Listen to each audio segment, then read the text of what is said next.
Voilà mes amis, on va reprendre nos cours à la mémoire de monsieur et de madame Cahin. Excusez-moi, je crois que j'ai demandé au public de mettre le masque.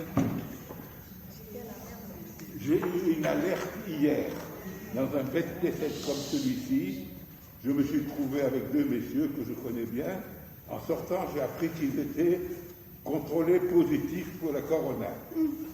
J'ai eu la chance de pouvoir vérifier d'ici aujourd'hui, je ne le suis pas, mais j'insiste, mettez les masques, respectez les règles. Et moi aussi? Non, vous êtes loin, monsieur. D'accord. Mais dès que vous sortez... Je suis à 2 mètres. Vous Ah, aussi, dès que je le... vous aussi, vous devez mettre le Mais masque. bien sûr, Ah, évidemment. Merci beaucoup, monsieur Salomon. Et donc, encore une fois, donc on reprend nos cours maintenant. Bien sûr, à nouveau, une petite interruption pendant les fêtes de Tishrei, Rosh Hashanah, Kippour, Sukkot. Mais disons qu'on est reparti maintenant pour une longue période, et autant qu'on peut, en espérant qu'il n'y aura pas de ces guerres, et qu'on puisse continuer à se voir et à pouvoir se renforcer tous ensemble. Voilà, on va commencer notre premier cours après 3 semaines d'arrêt. Et on va commencer par une question. Je ne sais pas si vous avez remarqué que le calendrier juif est différent de tous les calendriers du monde entier. Pourquoi? Parce que dans tous les calendriers, prenons le calendrier français, l'année commence le 1er janvier et se termine le 31 décembre. Ça veut dire que les 12 mois font partie de l'année. Pareil pour tous les pays du monde entier, y compris les Chinois, les Indiens, tout ce que vous voulez. Le calendrier commence et se termine la veille de Rosh Hashanah. Chez nous, c'est pas comme ça. Pourquoi? Puisque le premier mois de l'année est le mois de Nissan, et en plein milieu des 12 mois, on a Rosh Hashanah. On a, je ne sais pas si vous avez déjà remarqué, mais on a Rosh Hashanah après 6 mois. Ce serait d'ailleurs très intéressant, ça fait 6 mois avant Rosh Hashanah et 6 mois après Rosh Hashanah. Puisque Nissan, les mois commencent au mois de Nissan, on le sait tous. Nissan, Iyar, Sivan, Tammuz, Av, Elul. 6 mois après le premier Tishrei, Rosh Hashanah, le nouvel an. Et après, il y a nouveau 6 mois, Tishrei, Marcheshvan, Kislev, Tevet, Shvat et Adar. Ce qui veut dire qu'il y a 6 mois avant Rosh Hashanah et 6 mois après Rosh Hashanah. C'est pas normal. C'est très étonnant. On est le seul peuple au monde qui coupons les 12 mois, 6 mois d'un côté, 6 mois de l'autre, en plein milieu, Rosh Hashanah. Qu'est-ce qui se passe? Pourquoi? Alors, comme je vais vous l'expliquer aujourd'hui, en vérité, toute l'histoire d'Israël et toute l'histoire du monde est cachée à l'intérieur du calendrier juif. J'aime plus dire juif en vérité. Juif, c'est un terme de galoute. Hébreu. Non, juif, c'est galoutique. On n'est pas des juifs, on est des hébreux. Il faut dire hébreu, il faut arrêter de dire juif. Et la première fois qu'on a été appelé juif, c'était quand a commencé la galoute de Babylonie. Oui. Mais avant, on était des Hébreux. Donc il serait temps d'arrêter de se dire juif et surtout nous qui vivons en Israël, de s'appeler des Hébreux, des Ivrim. Voilà. Non, parce que juif, ça fait youpin, ça fait sale juif, ça fait... C'est pas pour nous. Ok. Donc, alors on va s'appeler aujourd'hui les Hébreux. Vous êtes d'accord? Très bien. Abraham a Ivri, Abraham l'Hébreu. On n'a pas dit Abraham le Juif. D'accord? On continue. Donc, pourquoi 6 mois avant Rosh Hashanah et 6 mois après Rosh Hashanah? Comme j'étais en train de dire, on va découvrir qu'en vérité, que dans le secret du calendrier juif, du calendrier hébraïque, je suis encore malade, excusez-moi, du calendrier hébraïque se cache toute l'histoire du monde. Parce qu'en vérité, vous savez que nous, les Hébreux, cette fois-ci je l'ai dit, on a en vérité 2 Rosh Hashanah. On n'en a pas qu'un. On a 2 Rosh Hashanah. On a le Rosh Hashanah des mois et le Rosh Hashanah des jours. Je vais vous l'expliquer, vous allez voir. Le premier mois de l'année, c'est le mois de Nissan. Au mois de Nissan commence le Rosh Hashanah des mois. Ça veut dire les 12 mois. Et les 12 mois sont gérés par qui en haut? Par la lune ou par le soleil? Par la lune. Mais en Tishré commence le Rosh Hashanah lié au soleil. Ça veut dire le Rosh Hashanah des jours et non des mois. Ce qui veut dire que nous avons 2 Rosh Hashanah. Et ça, c'est marqué 10 000 fois dans nos textes. On a le Rosh Hashanah des mois et on a le Rosh Hashanah des jours. Dit d'une autre manière, on a le Rosh Hashanah lié à la lune, les mois, et le Rosh Hashanah lié au soleil, les jours. Les jours fonctionnent d'après le soleil et les mois fonctionnent d'après la lune. Maintenant, ce qui est extraordinaire, je n'explique rien encore. Pourquoi finalement le Rosh Hashanah du soleil est en plein milieu, puisque 6 mois d'un côté, 6 mois de l'autre, 12 mois, est en plein milieu des 12 mois, pour créer le lien entre la lune et le soleil. D'accord? Vous connaissez tous la chanson? Le soleil a rendez-vous avec la lune, mais la lune n'y vient pas. Pourquoi? Mais c'est facile à comprendre. Parce que le monde occidental, lui, n'a que le Rosh Hashanah lié au soleil, le Rosh Hashanah des jours.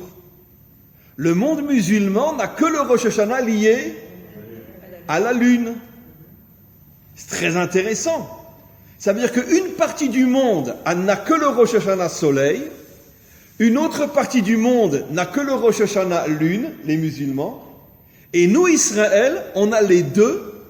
Et c'est la raison pour laquelle le Rosh Hashanah du soleil tombe en plein milieu du Rosh Hashanah de la lune, pour nous faire comprendre, et je vais après le traduire dans un langage moderne, que le véritable tafkid, la véritable mission du soleil, c'est d'éclairer la lune. Mais tout ça, ce sont des codes. Qu'est-ce que représente le soleil et qu'est-ce que représente la lune? Eh bien, nos maîtres nous le disent. Pnei Moshe kepnei Achama, ou pnei Yehoshua kepnei Alevana. Moshe incarne le soleil, et Yehoshua, son élève, incarne la lune. C'est un texte explicite dans le Talmud.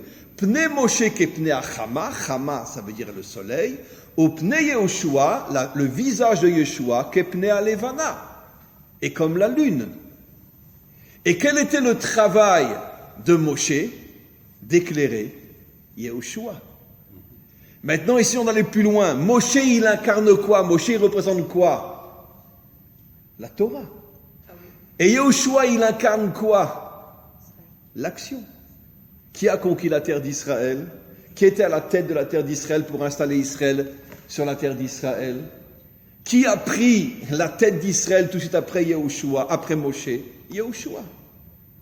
Donc Moshe représente la Torah et Yehoshua représente l'action. L'action au niveau de la nation. Donc de là on comprend que le soleil fait allusion à la Torah et la lune fait allusion à l'action. Mais la lune, pour pouvoir agir, oui. Yehoshua, c'est aussi la terre. C'est aussi la terre. Oui, absolument. C'est le monde terrestre. Absolument. D'ailleurs, pour aller dans le sens de ce que notre ami dit, c'est aussi la raison pour laquelle la lune ne brille que la nuit, parce que toute l'histoire humaine, disent nos maîtres, jusqu'à la délivrance finale, est comparée à la nuit. Et la délivrance finale, ce sera la levée du jour, la levée du soleil, la levée du jour. Donc on est dans un monde de nuit, dans un monde d'obscurité. Évidemment qu'on est dans un monde d'obscurité. Est-ce qu'on voit Dieu? Est-ce qu'on l'entend? On sait où il est. Qui domine le monde? Les gentils, les méchants? Donc on sait très bien que le monde est un monde d'obscurité au niveau de la traduction, au niveau de, on pourrait dire, de la traduction du code, la nuit en réalité. Donc on est dans un monde de nuit. C'est pas de moi, c'est dans le Talmud explicitement. Nos maîtres nous disent que jusqu'à la délivrance finale, on vit dans la nuit. Mais ce qui est très intéressant, Moshe illumine Yehoshua. Ce qui veut dire que le véritable but de la Torah, c'est de quoi? C'est d'illuminer ce monde, d'illuminer l'action. Ça veut dire que le monde de l'action doit recevoir sa lumière de la Torah. Ça, on n'enregistre pas.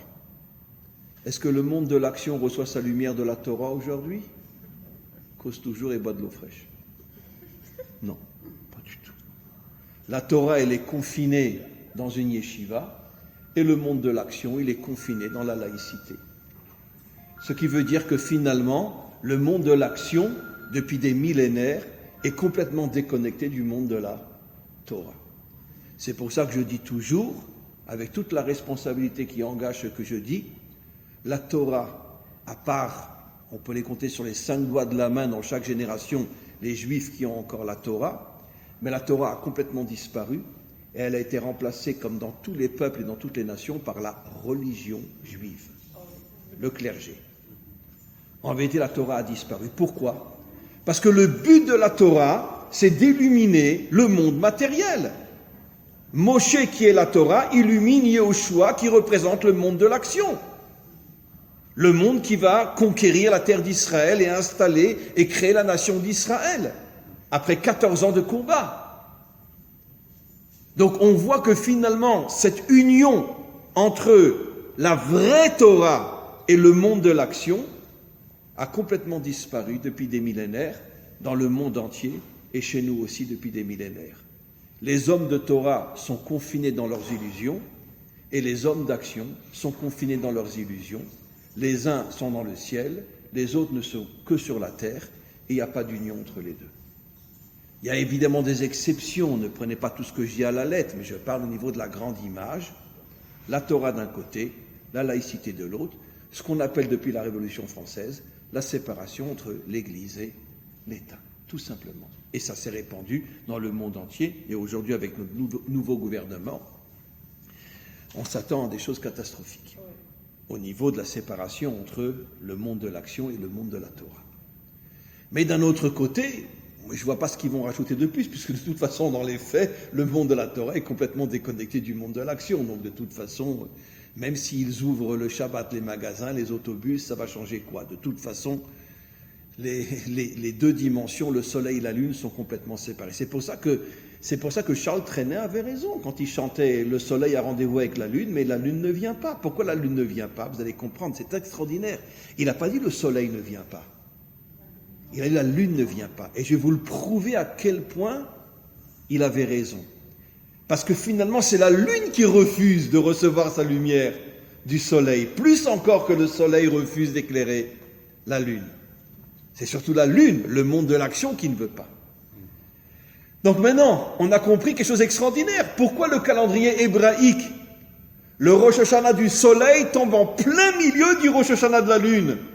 Pour nous montrer qu'on doit unir la Torah, la vraie Torah, avec le monde de l'action. Et c'est ça le monde de la délivrance, l'union entre la lune et le soleil. C'est ce que nos maîtres nous disent. Bon, c'est une métaphore, ne le prenez pas à la lettre. Mais au moment de la délivrance, la lune et le soleil brilleront les deux ensemble 24 heures sur 24. C'est pas à prendre à la lettre. Je pense pas que la lune éclairera le jour et le soleil éclairera la nuit. Mais c'est une manière de nous faire comprendre qu'au moment de la délivrance, le monde de la Torah et le monde de l'action, ça veut dire la véritable connexion à Dieu et la véritable action seront l'une à côté de l'autre. Et c'est ça le secret du calendrier juif. Mais on est loin d'avoir fini. C'est très intéressant. Ce que je vais dire, encore une fois, ne le prenez pas à la lettre, je le dis de manière très schématique. D'accord? Avec toutes les nuances qu'il faut apporter. Commençons par le monde musulman. Eux, ils n'ont que la lune. Parce que les musulmans, la foi musulmane, c'est essentiellement une foi d'action. Ben oui. Je vous signale que dans tous les pays musulmans, qui sont les dirigeants? Les religieux. Et en Iran, c'est les imams partout. Il y a des exceptions en Syrie, etc. Mais quoi qu'il en soit, dans le monde, et Mahomet, c'était un religieux ou un guerrier? C'était un guerrier, un sacré guerrier. Il s'est battu avec son épée toute sa vie. C'est-à-dire que la foi musulmane est une foi d'action. On le voit jusqu'à aujourd'hui, d'une certaine manière, avec 1 million d'exceptions. Mais, grosso modo, c'est plus l'action.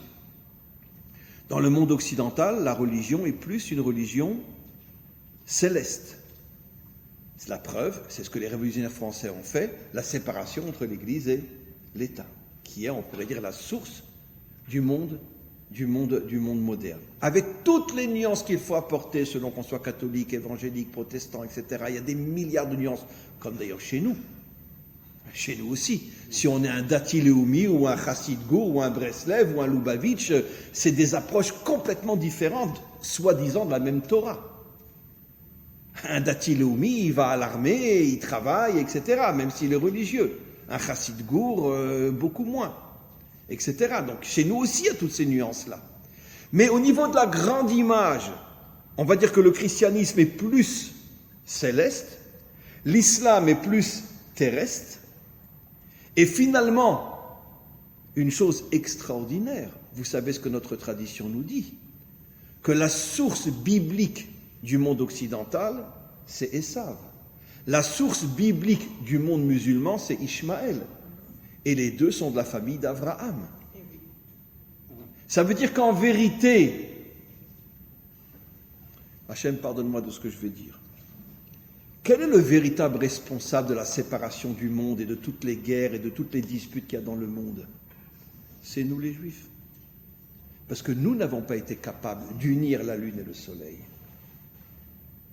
Nous n'avons pas été capables. Et jusqu'à aujourd'hui, il n'y a pas d'union. Les laïcs d'un côté, les religieux de l'autre. Il n'y a pas d'union. Et c'est à cause du fait que nous avions reçu la mission d'unir le monde d'en haut et le monde d'en bas, et nous ne sommes pas arrivés à le faire.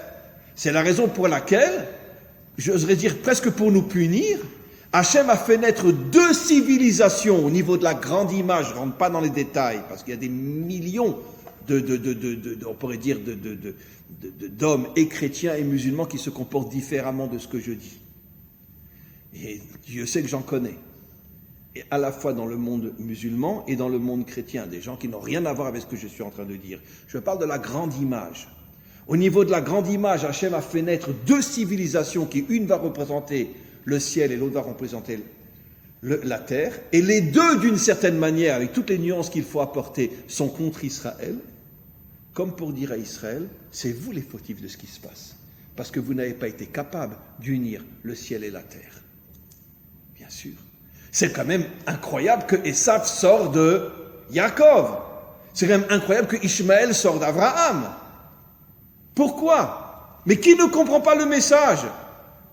Qu'on arrête de dire les antisémites, qu'on arrête de dire nos ennemis, comprenant d'abord que nous sommes les premiers responsables de tout ce qui nous arrive. Parce que nous n'avons jusqu'à aujourd'hui pas accompli notre mission d'unir le monde d'en haut avec le monde d'en bas.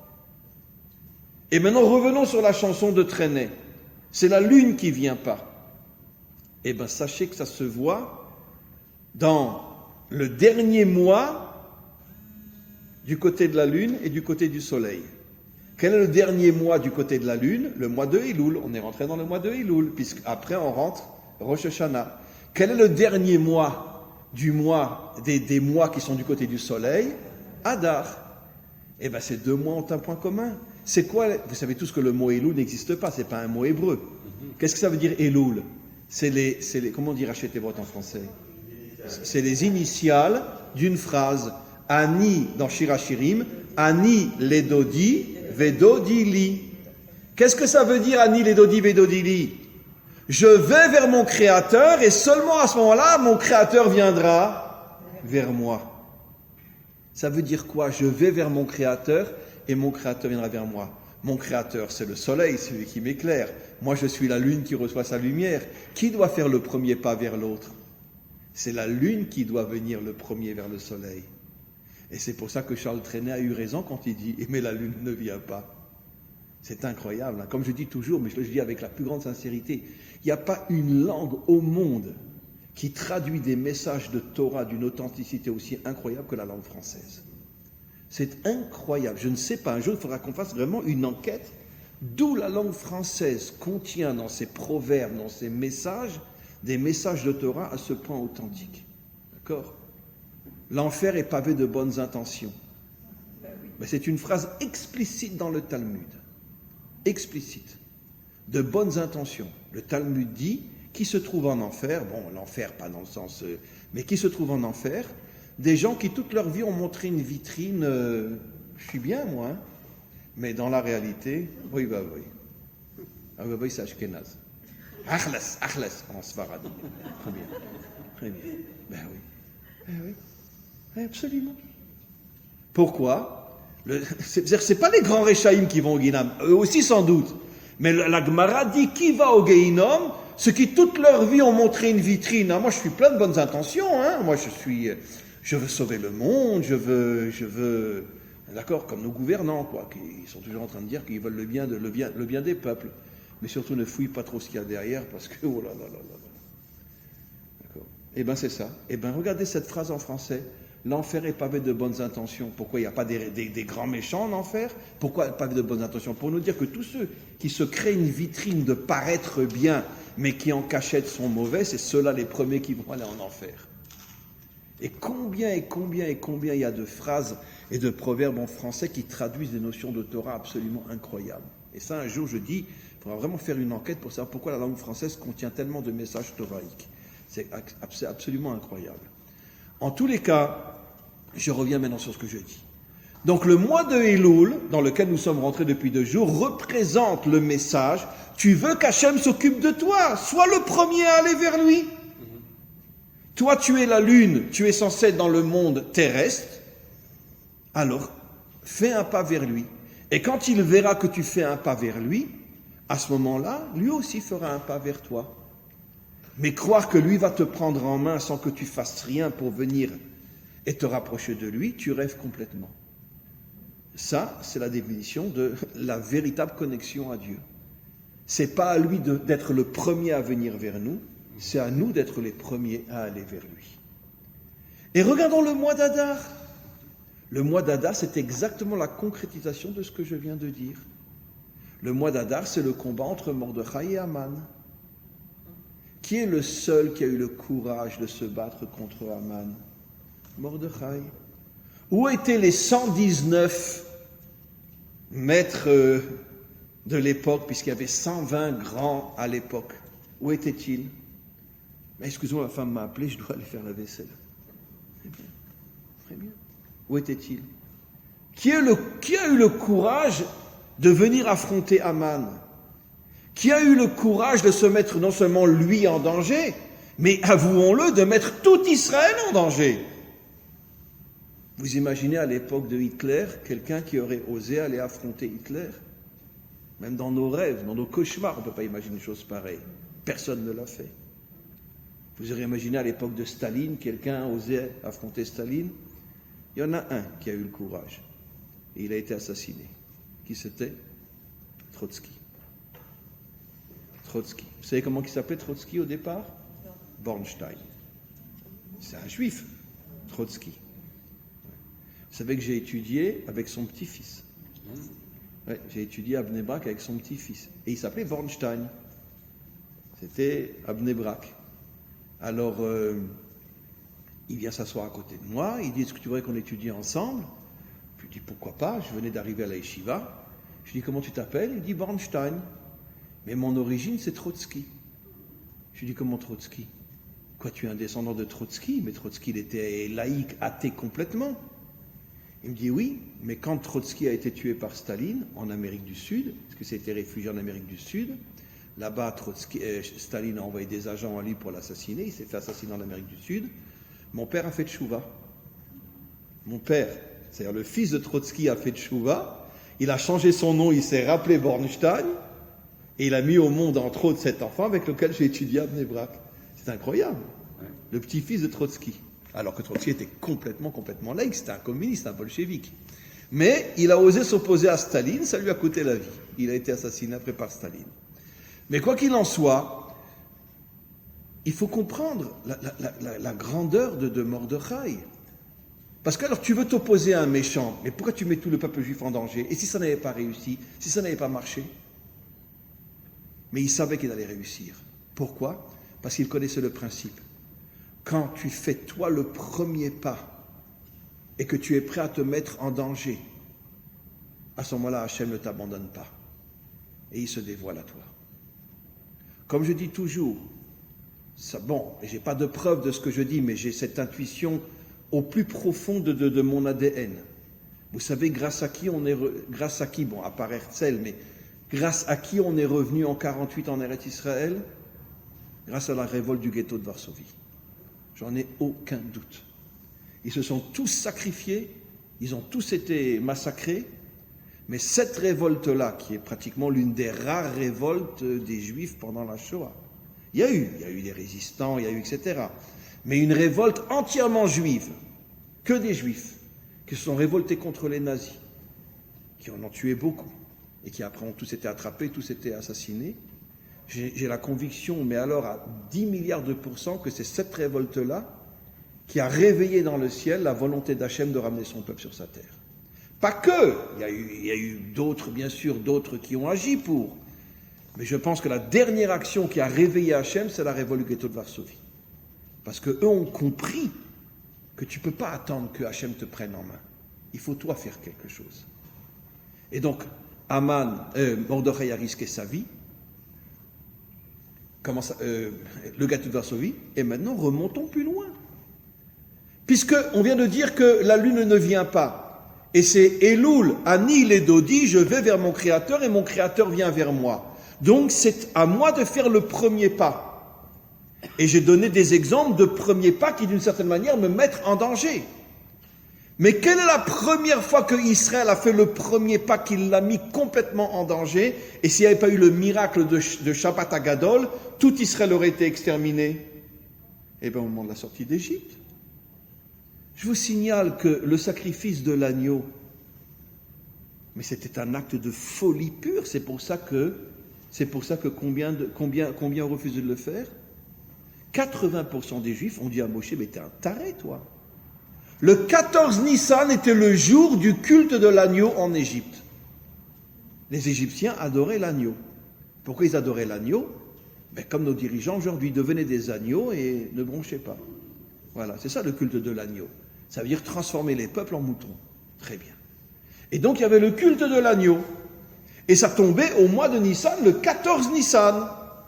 Le 14 Nissan, Moshe, enfin déjà 4 jours avant, le 10 Nissan, Hachem dit, vous achetez l'agneau, et quand on vous demandera quoi, vous allez vous aussi le sacrifier dans nos temples? Ah non, pas du tout, non. Nous on va faire un barbecue et on va le bouffer dans nos cours. Parce que votre agneau, on n'en a rien à faire. Quand les Égyptiens ont entendu ça, vous connaissez tous l'histoire. Pharaon a donné l'ordre à l'armée d'Israël, à l'armée égyptienne, d'accord. Le Shabbat, juste avant le jour du sacrifice de l'agneau, Shabbat Agadol, vous massacrez tous les Juifs. Ça devait être le premier génocide de l'histoire. Et qu'est-ce qui s'est passé? Finalement, il y a eu un miracle et ils n'ont pas attaqué Israël. Mais ça, Israël ne pouvait pas le savoir. Ils étaient tous persuadés qu'ils allaient tous y passer. Et finalement, grâce à une action, finalement, d'un courage inimaginable, et ben c'est comme ça qu'on est sorti d'Égypte. Donc, on a vaincu Haman grâce à l'action de Mordechai. Au mois d'Adar. Comment? Au mois d'Adar. Au mois d'Adar. Je dis, je n'ai aucune preuve, mais je le ressens très fort, que l'une des raisons essentielles qui a fait qu'on est revenu sur notre terre, c'est grâce à la révolte du ghetto de Varsovie. On est sorti d'Égypte, on est né en tant que peuple grâce au courage de ces 20% qui ont eu le courage de risquer leur vie et celle de leurs femmes et de leurs enfants pour tuer le jour du culte de l'agneau, et en plus de le faire en barbecue pour que sa fumée, son odeur se répande dans toute l'Égypte pour provoquer les Égyptiens. Ils ne l'ont pas fait dans une casserole, dans un four, pour provoquer les Égyptiens. D'accord? Eh bien, écoutez, vous savez pourquoi ça fait 2000 ans qu'on attend la délivrance finale? D'accord? Pourquoi? Parce que moi, j'aime les restaurants, j'aime les vacances, j'aime kiffer, j'aime le cinoche. D'accord? Trouvez-moi un juif qui est capable de partir en guerre contre tous les méchants de ce monde. Le premier qui en trouve un, il a gagné. Il ne trouvera jamais. Il n'y en a pas. Il n'y a pas. Bon, on se défend quand on est attaqué, c'est vrai. Et encore, on se défend. Vous imaginez en France, si un pays voisin envoyait des ballons incendiaires pour brûler des territoires entiers? Vous imaginez même en Belgique? Mais ça serait tout de suite une guerre mondiale. En Israël, d'accord. Bon, je peux comprendre qu'après 3000 ans d'exil, c'est pas 2000, c'est 3000 ans d'exil, notre ADN, il a changé. On a tellement été persécutés, donc là je dis de manière sincère, que notre ADN n'est plus l'ADN de David Ameller. On est devenus vraiment des gentils, quoi. Des gentils, on baisse la tête, voilà, bon. Rentrez dans le train, on rentre dans le train, allez vous laver, on va se laver. Oh, c'est pas de l'eau qui sort, c'est des gaz. Bah, très bien. Bon, excusez-moi de parler comme ça, mais c'est un peu vrai. 3000 ans d'exil a changé notre ADN. On n'est plus le peuple qu'on était avant. On est devenu un peuple beaucoup plus faible même que les nations. Alors, dans certains domaines, la technologie, etc., peut-être, mais sur le plan humain, si un Français, il se faisait incendier ses champs, mais tout de suite, c'est 2 millions de Français dans les rues pour obliger le gouvernement à faire la guerre contre le pays voisin. Chez nous, personne ne riposte. Rien du tout. Donc on a quand même un problème qui est lié, je pense, à 3000 ans d'exil, qui a tellement de souffrances, ont agi sur notre, comment on dit, ofi en français, sur notre mentalité, sur notre caractère. Notre caractère est devenu un caractère, on a tellement souffert qu'on ne veut plus souffrir, donc on préfère, tant que c'est un champ qui brûle, c'est pas grave. D'accord? Mais regardez la dernière guerre, avec Gaza. Finalement, on a réagi. Qu'est-ce qu'on a réagi? On n'a rien réagi du tout. Oui, bien sûr, on a réagi, mais imaginez les Français, comment qu'ils auraient réagi. Imaginez les Anglais, comment qu'ils auraient réagi. Surtout que c'est eux qui ont tiré les premiers. Et combien de missiles ils nous ont envoyés sur la tête? Des milliers. Des milliers qui sont tombés sur nos civils, alors que nous, on n'a attaqué que le Hamas. Où une armée au monde aurait accepté de faire une chose pareille? Donc ça veut dire qu'il y a eu un temps où il faut comprendre que l'ADN juif n'était pas ce qu'il est devenu aujourd'hui. On est devenu un peuple de caractère très... Alors bien sûr qu'il y a des exceptions. Bien sûr que chez nous, il y a des unités d'élite, etc., qui sont des gens inimaginables. Mais ça reste une petite minorité par rapport à l'armée française ou n'importe quelle armée dans le monde qui ne se laisserait pas faire si on lui envoyait des ballons incendiaires. Comment? La preuve, c'est qu'on a donné au législatif. Bien sûr. Ben, évidemment. Ben, bien sûr. Et vous allez voir que de toute façon, le monde va voter une loi comme quoi, contrairement à ce que Trump a fait, comme quoi le Golan n'est pas juif. Et ils sont en train de préparer cette loi-là. Biden l'a déjà dit clairement qu'il va détruire la loi que Trump a sortie. Et si ce gouvernement dure longtemps, si en plus il est réélu une autre fois, il y a 1 milliard de chances qu'on perde la Judée et la Samarie. Mais ça n'arrivera pas. Comment? Ça n'arrivera pas. Amen. Non, mais il a raison. Il a raison. Je suis d'accord avec lui. Moi, je parle à vision humaine. Je ne mêle pas Hachem là-dedans. C'est sûr que Hachem ne laissera pas faire. D'un autre côté, il a quand même laissé, il a quand même accepté qu'on perde le Gush Katif. Bon, les choses sont pas si simples que ça. Les choses sont pas si simples que ça. On va continuer, mes amis. J'ai une question. Oui. Pourquoi on dit les dernières pluies qui se passent à Nissan, au printemps? On parle des dernières pluies de l'arrière-saison. Et pourtant, c'est le début de l'année. Les premières pluies sont à Tishri. Oui, et elles se terminent plus ou moins à l'époque du mois de Nissan. C'est souvent arrivé en Israël qu'il pleuvait aussi, même pendant la fête de Pessah. Ça donne l'idée que l'année commence à Tishri. Absolument. L'année des jours au niveau du soleil. Oui, absolument. C'est vrai. Mais encore une fois, comme j'ai expliqué, même Nissan est appelé Rosh Hashanah. Oui, voilà. Et ce qu'on vient de comprendre de ce que j'ai expliqué, c'est que finalement, ce monde a été créé pour que l'homme soit le premier à agir, même se mettre en danger, comme tous les exemples que j'ai cités, pour pouvoir mériter la délivrance. Le danger des 20% d'Israël a amené la sortie d'Égypte. Le danger de Mordechai a amené la victoire contre Haman. le danger qui s'est terminé par une catastrophe de la révolte du ghetto de Varsovie, a sans doute amené le retour d'Israël sur sa terre. Et donc on voit que finalement, qu'un homme, pour pouvoir véritablement prouver à Hachem qu'il a confiance en lui, il doit aller jusqu'au bout. Jusqu'au bout, jusqu'à ce que Hachem l'aide. Maintenant, vous comprenez, mes amis, pourquoi, et j'ai encore beaucoup de choses à dire, pourquoi nos maîtres nous disent que la délivrance finale se fera par le mérite de Yitzhak, non d'Abraham et non de Yaakov.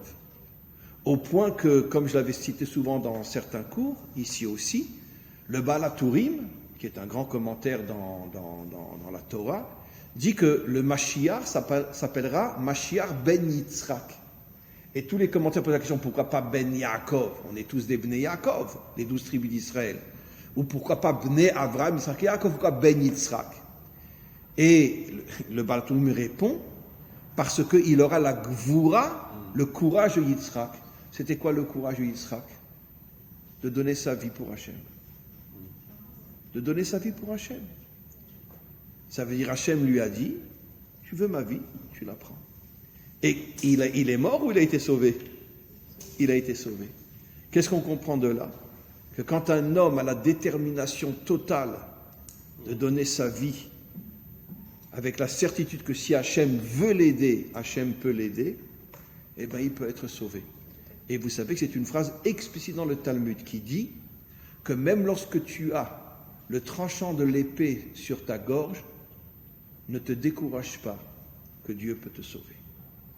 En hébreu, Gam cherev munachat al tzavara shel Adam al yityaesh min Hashem. Ça veut dire qu'au dernier moment, tout peut changer. Tout peut changer au dernier moment. Vous savez qu'il y a une histoire authentique, mamash authentique, du Rav de Anvers pendant la Shoah. C'était encore bien avant les camps de concentration qui n'ont été créés qu'en 1942. À cette époque-là, on fusillait, de 1938 à 1942, on fusillait les Juifs. Et donc le Rav de Anvers, c'est une histoire qu'il a racontée après la guerre des dizaines de fois, il a été pris avec toute sa communauté, emmené dans une forêt et fusillé. Mais tout d'un coup, l'officier SS a eu une idée méchante. Il dit, je veux que le Rav voit qu'on fusille toute sa communauté et lui sera fusillé en dernier. Et donc, ils ont fusillé toute la communauté, et lui, il était attaché à un arbre, mais il regardait de ses propres yeux les femmes, les enfants, les bébés, tous fusillés. Et puis après, le SS, il a dit à sa troupe, allez, on rentre dans le camion. Il a laissé un SS sur place, il lui a dit, tu le fusilles. Eh bien, absolument incroyable, un SS, d'accord? Qu'est-ce qu'il a fait le Rav? Le Rav, il lui a dit, comme ça, droit dans les yeux, il lui a dit, tu sais, je n'ai pas peur de mourir. Parce qu'en vérité, tu me rends service, je vais être à côté d'Hachem. Comme ça, il lui a dit. Et le SS, pour ne pas qu'il se retrouve à côté d'Hachem, il a compris que c'était sincère, il dit, mais je te fusille pas. Et il est parti, il a rejoint le camion, et l'autre, il est resté dans la forêt attaché, il est arrivé à se détacher, il a rejoint un groupe de résistants, et après, il a comme ça survécu la guerre, et il est revenu comme Rav de Anvers après la guerre. C'est-à-dire que l'autre lui a dit, vous comprenez? C'est comme cette histoire, bon, les femmes, bouchez vos oreilles. C'est un homme, il avait une femme très, très, très méchante, d'accord? Et puis, un jour, elle va faire des courses, elle passe devant une synagogue, elle entend le Rav dire que tout homme qui a une femme méchante, d'accord? Eh bien, c'est sûr que tout de suite après, il va directement au Gan Eden. Très bien. Elle rentre chez lui, son mari arrive, il dit, mon amour, mon chéri, comment ça va? Tu sais, je t'ai préparé un repas extraordinaire. Lui, il ne comprend pas, parce que tous les jours, c'est des claques, c'est des insultes, c'est des trucs, c'est des machins. Il ouvre, c'est le couscous de sa mère. Aussi avec le gefilte fish, parce qu'il avait une mère marocaine et un père ashkénaze. Donc, il avait les deux. Et il ne comprend pas. Et puis, pendant 2-3 jours, il est tellement gentil avec lui. Un jour, il lui demande, ma chérie, mais pourquoi tu as changé comme ça? Elle lui dit, tu crois que je vais te laisser aller au Gan Eden? Bon, bref, c'est une belle histoire. Eh bien, c'est exactement ce que ce nazi, il a fait. Ah, tu veux aller au Gan Eden? Eh bien, tu vas vivre, je te laisse pas aller au Gan Eden. Eh bien, c'est comme ça qu'il l'a sauvé, d'une certaine manière. C'est incroyable cette histoire. Et le Rav d'Anvers, bon, il est mort depuis des décennies, mais après la Shoah, il était déjà très très vieux. Il était caché dans une forêt en Belgique avec un groupe de résistants. Et après, il est revenu, il était nouveau le Rav d'Anvers, et il racontait tous les jours où il a été sauvé, il racontait cette histoire, il faisait un grand festin avec sa communauté, il racontait cette histoire-là. On continue. Donc on a compris, mes amis, quelque chose avant que je passe à la deuxième partie du cours, il nous reste encore un quart d'heure. On a compris que finalement, la délivrance, elle dépend de quoi? De l'union entre le monde d'en haut et le monde d'en bas, l'union entre la vraie Torah et le monde de l'action, mais, je rajoute, que c'est à l'homme de l'action, c'est-à-dire à nous, de faire le premier pas vers Hachem. Ani le dodi, vedodili. Si moi je vais vers lui, il viendra vers moi. Mais si je ne vais pas vers lui, il ne viendra pas vers moi. Maintenant, on va expliquer, dans le quart d'heure qui nous reste, je l'avais déjà fait il y a très très longtemps, mais je voudrais le revoir d'une manière encore un peu plus profonde, le nom Mashiach. Le nom Mashiach, pourquoi lui sera le Mashiach? Parce que le Mashiach, en vérité, avec toutes les explications possibles, j'en choisis une parmi des milliers, contient en vérité tout ce que j'ai expliqué. Et je vais expliquer. Vous savez d'où vient le mot Mashiach en hébreu? Mem, Shin, Yud, Chet. C'est fait allusion à 4 villes très connues en Israël. Mem, Meron, là où est enterré Rabbi Shimon Bar Yochai. Shin, Shrem, où est enterré Yosef Hatzadik. Yud, Yerushalayim. Chet, Hebron. Mashiach fait allusion aux 4 villes parmi les plus célèbres de notre histoire. Meron, là où est l'homme du Zohar. Shrem, là où est le tzaddik authentique Yosef. Yud, Yerushalayim, la ville de la royauté. Et Chet, Hebron. Comme vous savez, on a un principe dans la Torah qui dit Acharon, Acharon, Chaviv. La dernière lettre, le dernier mot, la dernière histoire est toujours la plus importante. Donc commençons par la dernière lettre qui fait allusion à Hebron. Hebron est la source de la délivrance finale. Et je vais expliquer pourquoi. Pourquoi Hebron est la source de la délivrance finale? Pourquoi les pères et les mères ont décidé de s'enterrer à Hebron? Pourquoi? Est-ce que vous savez pourquoi ils ont voulu? D'ailleurs, ils ont vécu pratiquement toute leur vie à Hebron et ils ont décidé d'être enterrés à Hebron. Est-ce que vous savez pourquoi? Adam et Ève, Parce qu'ils voulaient être enterrés à côté de Adam et Ève. Parce qu'ils savaient que Adam et Ève étaient enterrés à Hebron. Et pourquoi ont-ils voulu être enterrés à côté de Adam et Ève? Le Zohar explique. Pourquoi? Parce qu'ils savaient que la délivrance finale dépend de la réunification de l'humanité tout entière, des 70 nations avec Israël, Israël avec les nations. Le couple qui retrouvera la dimension divine dans ce monde, comme il est dit, Ish ve'isha zochim, shrina beinehem. Lorsque l'homme et la femme sont méritants, la présence divine est parmi eux. Au niveau des nations, lorsque le couple Israël et les nations sera reformé, reconstitué, à ce moment-là, Hachem se dévoilera dans le monde, le 3e Beth Amikdash qui sera un Beth Amikdash éternel. Le Zohar dit que la vraie raison pour laquelle, parce que comment Avram a découvert que Adam et Ève étaient enterrés dans Maharat HaMachpelah à Hebron? Mais vous vous rappelez pas cette histoire que Rashi raconte quand les 3 anges sont arrivés, ils étaient déguisés en hommes et que Avram les a accueillis, etc. Et il a couru derrière une vache pour aller la chercher et la faire cuire, d'accord? Et donc la vache elle est rentrée dans Maharat HaMachpelah. Et quand il est rentré dans Maharat HaMachpelah, bon, restons dans les codes, peu importe. Il a vu une lumière énorme dans cette grotte-là. Et il a fouillé, il est rentré, il a suivi la lumière, d'accord? Bon, je parle d'après les codes, ne le prenez pas à la lettre, toute la Torah est codée, vous le savez, mais je reste d'après les codes. Il a fouillé, il est rentré, et il a vu Eliezer, le serviteur, l'ami, le confident, le Rosh Yeshiva, c'est lui auquel Avram a confié toute sa Torah, était devant un endroit. Et Eliezer l'a arrêté. Il lui a dit, qu'est-ce que tu cherches? Il dit, écoute, Avram dit à Eliezer, écoute, j'ai vu, bon, je pensais au niveau des âmes, ça a dû se passer, pas au niveau physique. écoute, je vois une lumière qui sort de derrière toi, je veux voir qui c'est. D'accord? Vous n'allez pas me croire ce que je vais vous raconter. Et Eliezer lui dit, mais qui tu es? Il dit, mais je suis Abraham. Ah! Quand Eliezer a compris que puisque Eliezer avait été le serviteur d'Abraham, quand Eliezer comment ça fait qu'il est redevenu après celui qui garde Adam et Ève, c'est aussi très intéressant, bon, je pourrais en parler pendant des millénaires. Mais en tous les cas, il lui dit, ah, tu es Abraham, alors je vais ouvrir un petit peu la porte pour que tu vois. Il ouvre la porte et il voit Abraham, ce sont des codes encore une fois, qui est allongé, sa tête sur les genoux de Sarah, d'accord, et Sarah lui caresse les cheveux, comme ça. Quand il voit ça, en vérité, quelle est l'allusion, le décodage? Le couple parfait. Ça veut dire qu'après 130 ans de séparation, ils sont arrivés à nouveau à reconstruire l'humanité, qui est en vérité la source de la reconstruction de l'humanité. Ça commence par le couple, comme on le sait.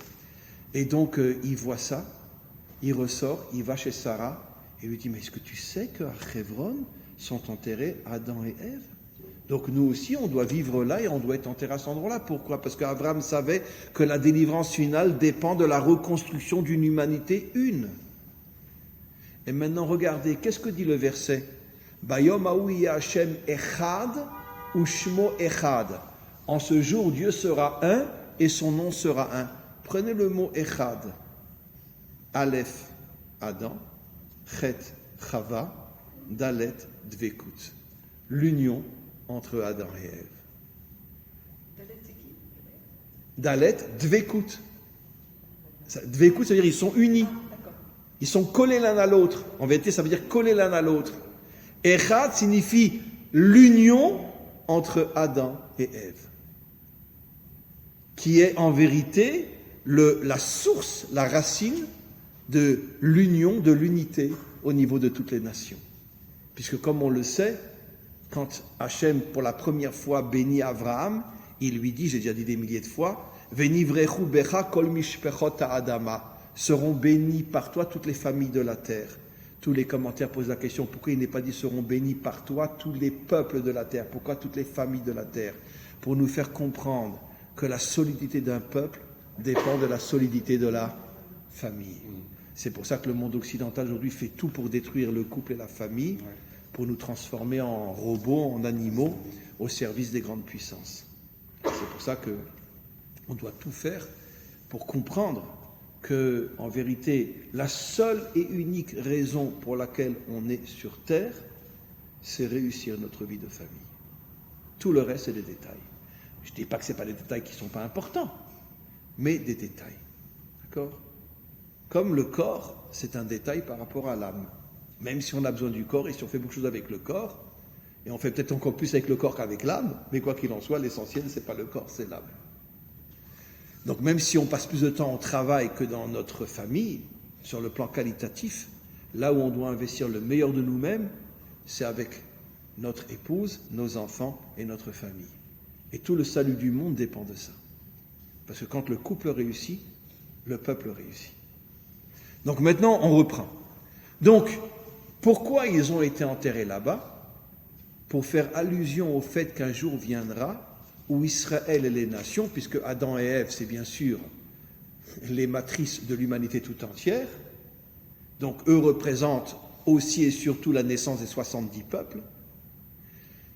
Abraham, Yitzhak et Yaakov et leurs femmes, la naissance d'Israël, ils sont enterrés l'un à côté de l'autre pour faire allusion au fait que la délivrance dépend de la reconstitution d'une humanité unie, où finalement les nations et Israël seront comme un grand couple qui s'aimeront, qui se respecteront, malgré les différences. Un homme et une femme ne sont pas pareils.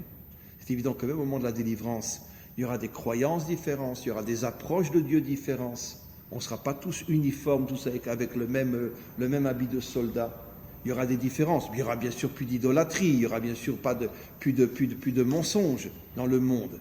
Il n'y aura que la vérité. Mais même la vérité, d'ailleurs, comment s'écrit le mot émet en hébreu? La première lettre de l'alphabet, la dernière lettre de l'alphabet et la lettre du milieu. Pour nous faire comprendre que le émet, il inclut toutes les lettres. pour nous faire comprendre c'est quoi les lettres. Chaque lettre est différente l'une de l'autre. Pour nous faire comprendre que même dans le monde de la délivrance, on ne sera pas tous pareils. Mais on s'aimera, on se respectera et on sera un. Car chacun comprendra que l'autre vient compléter ce qui lui manque. Parce que personne n'est parfait.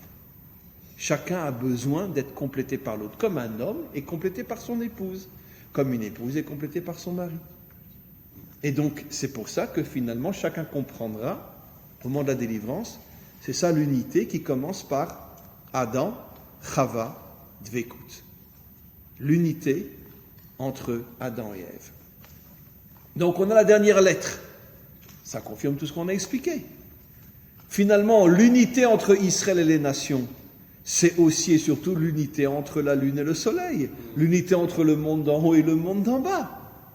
Évidemment, parce que dans les nations, dans l'humanité, il y a des peuples plus spirituels, il y a des peuples plus matérialistes.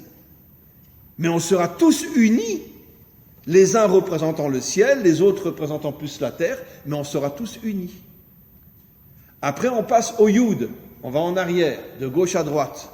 Yud, Yerushalayim, Jérusalem. Yud, c'est quoi? C'est la ville où s'unissent aussi le ciel et la terre. Puisque Jérusalem est la capitale politique d'Israël, mais est aussi l'endroit où sera construit le troisième temple. Et le troisième temple sera le temple des Juifs? Mais pas du tout. Qu'est-ce que dit le prophète? Ki beiti bet tefila yikare lechol ha'amim. Ma maison sera une maison de prière pour toutes les nations. Pour toutes les nations. C'est-à-dire le troisième temple sera d'une certaine manière la capitale spirituelle de l'humanité tout entière. Bien sûr que chaque peuple aura chez lui aussi ses lieux de culte. Mais, plusieurs fois par an, des millions d'hommes et de femmes du monde entier viendront à Jérusalem pour entrer au Beth Amikdash, car cet endroit sera l'endroit de l'humanité tout entière.